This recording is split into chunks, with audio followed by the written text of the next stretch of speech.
একটু কি বলবেন যে আপনারা যে সংস্কারগুলো হাতে নিয়েছিলেন তার মধ্যে এখানে যে পরিবর্তনগুলো করেছেন মেম্বারদের জন্য আসলে বিশেষ বিশেষ কি পরিবর্তন এসেছে? আমাদের আসলে পরিষদ থেকে যেই প্রস্তাবনা বা জেনারেল বডির অপিনিয়ন যেখানে আমরা ওখানে পাঠানো হয়েছিল সেখানে 14টা আপনার সুপারিশ ছিল। তো পরবর্তীতে মন্ত্রণালয়ের সাথে আমাদের বৈঠকে আমরা বেসিক কিছু দিয়েছিলাম যে অন্তত 5টা বা 6টা করে দিন আমরা নির্বাচনের দিকে চলে যাই, বাকিগুলি পরবর্তীতে নির্বাচিত বোর্ড এসে পরেগুলি করবে। তো আমরা হ্যাপি আমরা যে আমাদের মৌলিক যেই চাহিদাগুলি ছিল সেগুলির প্রতিফলন এই গেজেটে আছে। তার ভিতরে অন্যতম একটা ছিল যে সভাপতি সহসভাপতিকে সরাসরি ভোটে নির্বাচিত হতে হবে। এটা দীর্ঘদিন এখানে নির্বাসিত ছিল, সুতরাং একটা শর্টকাট হইতে একটা ইলেকশন ইঞ্জিনিয়ারিং করে ধরেন উপরের থেকে ওহি নাজিল হইতো, এসে প্রেসিডেন্ট হয়ে যেত। এই ব্যবস্থাটার বিরুদ্ধে একদম অধিকাংশ জেনারেল বডি, আমি তো দীর্ঘ 6 মাস এটা নিয়ে কাজ করছি, প্রতিটা মেম্বার এটার পক্ষে ছিল যে আমাদের সরাসরি নির্বাচনের মাধ্যমে প্রেসিডেন্ট এবং ভাইস প্রেসিডেন্ট নির্বাচিত হইতে হবে। এটা এখানে আছে।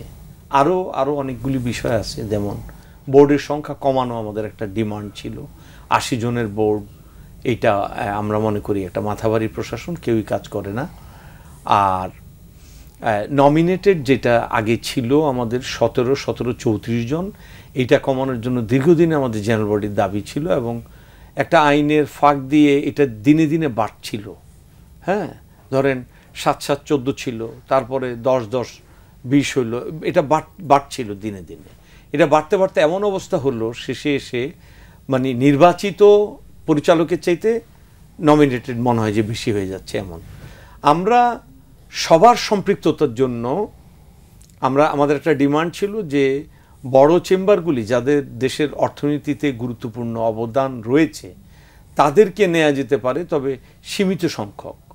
তো সেটাই এখানে হয়েছে। শুধু আমাদের আরেকটা শর্ত ছিল যে চেম্বার এবং অ্যাসোসিয়েশন থেকে একটা করে মহিলা চেম্বার, একটা আপনার হলো মহিলা অ্যাসোসিয়েশনকে দিতে হবে, বিকজ জেন্ডার ডিসক্রিমিনেশনটা দূর করার জন্যই আসলে ব্যবস্থা নেওয়া। আপনি জানেন যে আমাদের মহিলা এন্টারপ্রেনার এমনিতেই কম, তো তাদের সম্পৃক্ততাটা নিশ্চিত করার জন্য এটাকেও এখানে আনা হয়েছে।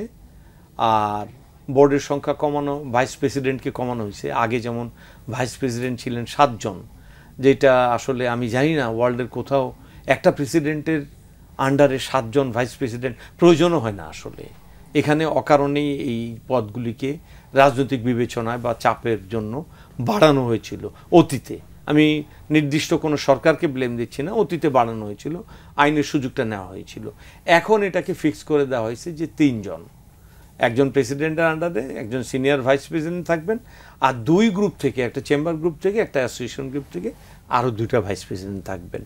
তবে আইনের ভালো দিকটা হলো যে এদের প্রত্যেককেই, যে প্রেসিডেন্ট এবং ভাইস প্রেসিডেন্ট 3 জনকে সরাসরি উভয় গ্রুপের ভোটে আপনাকে নির্বাচিত। কারণ আপনি যখন ভাইস প্রেসিডেন্ট, আপনি কিন্তু অ্যাসোসিয়েশনের ভাইস প্রেসিডেন্ট না, আপনি এফবিসিসিআইয়ের ভাইস প্রেসিডেন্ট, বা আপনি প্রেসিডেন্ট হইলেন, আপনি কিন্তু এফবিসিসিআইয়ের প্রেসিডেন্ট, আপনি নট অ্যাসোসিয়েশনের বা চেম্বারের। সো তাদেরকে উভয় গ্রুপের ভোটে, সাধারণ পরিষদের ভোটে নির্বাচিত হয়ে আসতে হবে।